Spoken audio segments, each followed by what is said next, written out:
DJ Amit Tiwari अपहर।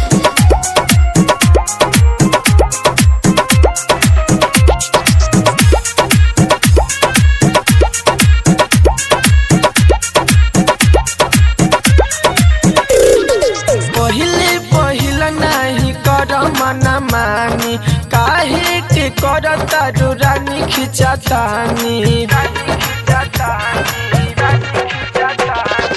पहिले नहीं कर मना मानी काहे के करता रानी खिंचातानी कर बुझे ऐसे तो जाग जाई कोई हो जाग जाई कोई।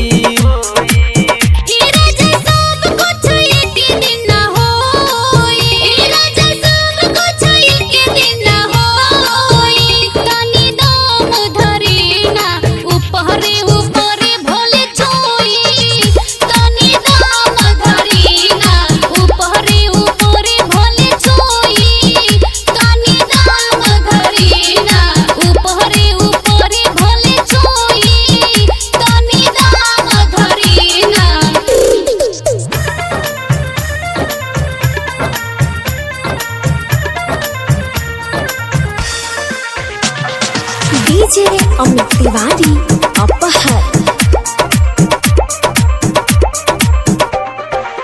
हमारा बे खरा बाटे हो बेधले मानी न मन बिना देही पर गले।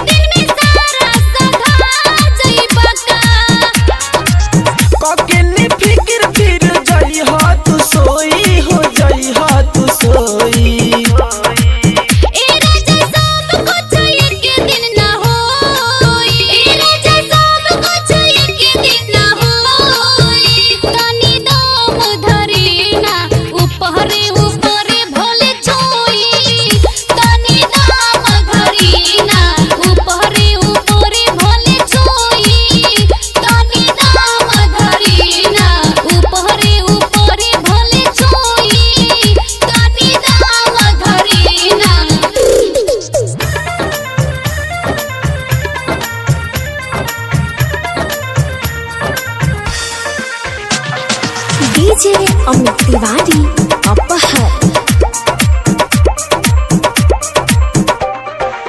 छुअला से मन